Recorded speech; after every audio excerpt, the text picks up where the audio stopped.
these hands, obviously, you know, I'm going to be talking, they're going to be there. Evidently, I've let myself go during lockdown and I forgot how to fake tan because this is just a bit of a situation.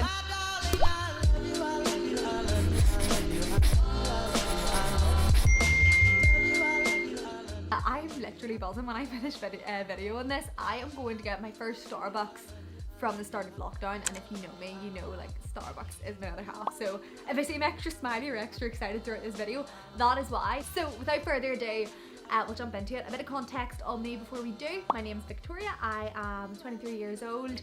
I'm from Northern Ireland, and somehow about 9 months ago I landed my own show on one of Northern Ireland's top commercial radio stations, which is still like absolutely wild to me. Obviously with things like this there's an element of luck. I know how fortunate I am to be in this situation, but it definitely was like a right place, right time situation, but at the same time there were definitely things that I did to, you know, make connections and help myself be in that right place at the right time when that show came up. Do you know what, this is actually really annoying me because it's wonky. I'm going to take it out. Bear with. That's a wee bit more me. Sorry, you came to this video for, I'm assuming, serious talk about a serious career which you wish to pursue, and you've got me. We're going to get into it now. I've got my MacBook here with notes. Let's go. Okay, so my very first tip, I feel like this is so obvious but so many people don't realise, so I'm going to say it anyway. Get as much presenting experience as you can. I know people are all for getting shadowing experience, you know, going in and sitting in and watching shows on local stations. That's absolutely great, particularly from the perspective of seeing how shows are put together and learning the desk and stuff. But with me, I think in terms of presenting, until you actually do it, you're not going to know where you're going wrong and where you need to improve. So for me, it was student radio, and even just from the perspective of getting my confidence up. Like my first show, I think we had like 8 listeners. And I was so nervous doing a show with those 8 listeners, and anyone else I've spoke to from student radio, they were so nervous doing their first show too. So working on that small scale gave me things that I could listen back to and realise what I could do better, what I did excel in, what I should be focusing on, and it got me that basic grounding of, you know, like how to work a desk or being comfortable in a studio setup. Chances are you're not going to be looked at by any of the bigger stations until you have some sort of presenting experience anyway. So hospital radio, is that still a thing? If it is, hospital radio, community radio, student radio, anything that gives you the opportunity to put your content out there and present, do it. And then you can listen back to that, you can realise where you can improve, and then you can also hopefully use their studios and stuff when they're not being used to make your own demos for other stations. The second reason I would say get that presenting experience is because, let's be honest, if you're watching this, you know breaking into the world of radio is a competitive industry, and it's a competitive industry because it's a really, like, it's a cool job, but because of that, it attracts, in my experience anyway, 2 types of people. So from messages that I've got in terms of people asking advice, there's your people that are, I suppose, kind of what I was like before I got my job. Like, had done so many work placements, had did their own presenting or radio stuff like in their own time. They were so passionate, they've been trying to learn the desk, trying to make contacts and all that. And then you have the people that have just seen what radio looks like through the filter of Instagram, and they're like, yeah, I'd like to do that for the perks, and they set out to try to get this job, but they've done like no stuff to actually help themselves along the way. No no working for free, no building their portfolio or experiences, none of that. And I can nearly always pick them out like a mile off. So if I can, I imagine that a station manager can as well. And because they're getting approached by so many different people, a surefire way to just cut down your potential cover presenters or people you're considering, you know, even just having into the station for work experience, like a surefire way to cut that in half is to say, right, well, you say you're interested in a job in radio, how can you prove it to me? What have you done previously? Where's your knowledge? What can you do to show me that you really want to fit in the door here? And if I was a station manager, the person that has worked for free, or the person that has done shows on a really small scale, or the person that maybe if they weren't able to get their foot in the door somewhere but they know their stuff inside out and have been like, look, I've watched so many YouTube videos and like I can tell you all about the desk and how to put packages together and how to do a good interview.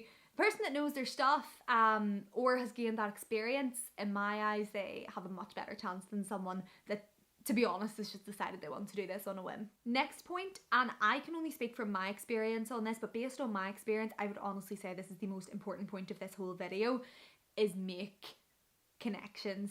I can only speak from what happened to me, but before my job at Q, I had a couple of near misses at other stations, one of which being I was nearly brought on to do cover presenting on a significantly big size breakfast show, and that came about not through sending my demo at the right time or having a really good CV or whatever. That came through connections that I'd previously made at that station. I'd been going in for work experience loads. I'd made it known that this was the job that I wanted to do. I was letting them listen to my demos and trying to get feedback, and just so happened when that slot came up, they remembered me.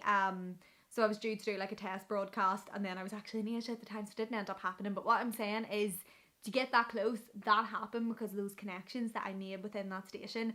Likewise, at Q, I got my show there because I did work experience there.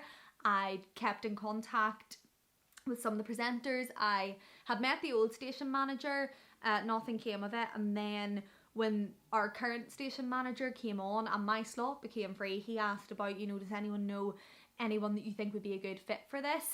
Good old Abe, who does drive time at Q. Abe, I love you, I'll be forever grateful. Put my name forward because we made a connection. I'd made it explicit, like, this is the job that I want to do. Sent in some demos, which looking back, I really don't think my demos were that good at the time. I think it was more people were able to vouch to me and say, look, she's committed to this, there is potential there. If you work with her, she could, I'm not saying I'm a good presenter, but she could be a decent presenter. So that's how that kind of came about. So yeah, connections are so useful, just even in terms of putting you in the know and character reference as well. Radio is such a personality thing, I think. So those previous experiences, it was I had formed connections and friendships, and then when certain slots came up, I was remembered. Even if for you it's not from the perspective of someone's physically going to put your name out there and say, oh, I think this person would be good on this show, but even just from the perspective of if you have connections in a station, you can kind of keep touching base and be like, look, if there's ever a station shake up, or you know they're going to be looking for overnight cover or anything like that, can you put me in the know and let me know? Chances are that person will. If you don't have connections, chances are you won't know about things that are going on within stations. So yeah, building connections, in my opinion, definitely the most important thing when it comes to breaking into the radio industry. So I feel like you're jumping on to the next thing, which is, Victoria, how does one make connections? Well, for me anyway, it was all through my work experience, and getting work experience, to be honest with you kind of need to be a pain in the bum. If you have a day, I could list every single work experience I did, from like literally Loose Women, ITV London, Belfast Live, Ulster Tatler, City Beat back in the day before it was kind of like merged with Q and all the rest of it, Cool FM, Q, Downtown. I feel like there's more, but other than Loose Women, because I already had a connection there, don't quote me, but I don't think one of them got back to me the first time, and that's not because they're being rude, but that's just because they get so many people asking for work experience, and they're not going to reply the first time. They're going to eventually reply to the person that is not rude but is persistent and is putting their point across. Look, if you do give me a chance and take me on, I promise I will make the most of this experience. I'll be really helpful. Please just give me a chance. So yeah, like send some follow-up emails, or maybe using social media either. I don't know, just be prepared to keep plugging away until you maybe do get a foot in the door in terms of work experience. Again, there's other ways to make connections, I'm 100% sure, but I can only go off what I did to get my foot in the door at these places. And then once you're there, this is what I did. I was like, would you mind if I came back? I promise I'll be like helpful. And because I'd made a good impression there and got on well and was like useful, people were like, yeah, that's fine. Also, I feel like in today's society, this is definitely a do what I say, not what I do, because I did not do this, but like, you see, if you ring places rather than email, I feel like that is just the way forward with life and fast track and getting answers from places. Like, it's so easy to ignore someone from behind a screen, but you see, if you pick up the phone, I think that's impressive, because our generation, I think we're genuinely scared to phone people. So if you do, I think that says a lot about you and your character and how much you want something. I feel like if it got push came to shove, like I would have rang, but thankfully I didn't have to. But I really think that if I was a station manager and someone rang, I'd be so much more likely to say yes. Sorry, I feel like this video is really chaotic. I'm talking very quickly. I'm on the iced coffees and I'm getting another coffee, as I've said, very shortly. And I always properly plan out my videos, and then this one I've made kind of bullet points, but because it's talking from life experience, I'm just like, yeah. I've just thought of another story. It's not really my story to tell, so we'll keep the person anonymous, but he currently works at Q. He's doing well for himself. But like years ago, whenever he was starting, the very first station that he got his first radio job at, I remember him telling me, like, he just drove down every day for I don't know how long it was, because it was back in the days where you physically had to like hand someone a demo, and he just drove down every day and was like, until someone listens to this demo, I'm not going away. And eventually someone listened to his demo. Much like myself, he said it wasn't great, but you know, it showed his passion for the cause, and he did end up getting work out of that and went on to do very well. Do you know, that was honestly a wee bit rude. My camera just cut off filming, which, if anything, is going to tell me that I'm talking too much today, because I've already had too much coffee and I'm really excited to go get a Starbucks, that is. But anyway, hi, I'm back. Am I in focus?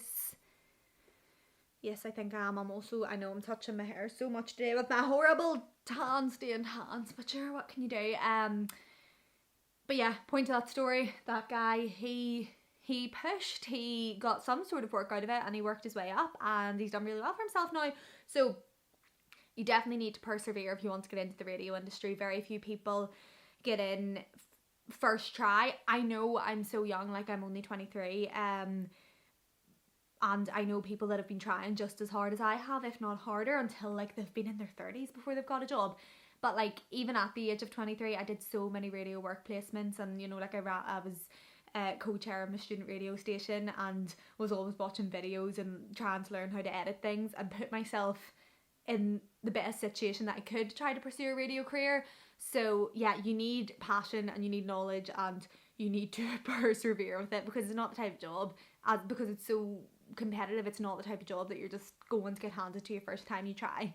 If you're having no joy in terms of reaching out to station managers and presenters and trying to get your foot in the door, then the other way I would recommend trying to get in is like just get your foot in the door any way you can. That's what I did in a couple of instances. So I studied journalism, so I do have a news background, and funny, like I always wanted to do kind of the fun side of presenting. Should it be like radio or TV feature style stuff, like personality led presenting? That was always my end goal, but there's slim opportunities for that in Northern Ireland. I never in my wildest dreams thought I'd be in the situation I am now, so young. So that was something I always thought maybe in the future, but not right now. So I always thought I'd end up going down the news route anyway. So at a couple of other stations, I had asked could I go in for news experience, and because I was a journalism student, they were like, absolutely.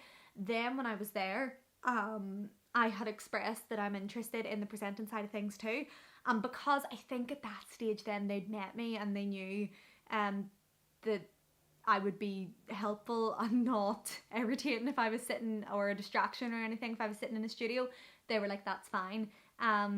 And I got to sit in and do some presenting experience as well. So even if it's just a case of doing, I don't know, tech opping or news or offering to edit or do anything, if you can do that to get your foot through the door and then maybe meet the right people, and then they'll say, oh, this person actually knows their stuff, they actually like do want to be here. Once you're in front of them, they may be much more likely to give you a wee bit of presenting, shadowing experience, you know what I mean? Okay, I feel like this video is getting long now, and I haven't even touched on the demo process or learning the desk or jargon or having a thick skin or any of that other stuff that I really want to talk about. So I think what I'm going to do is I'll do a part 2 of this video.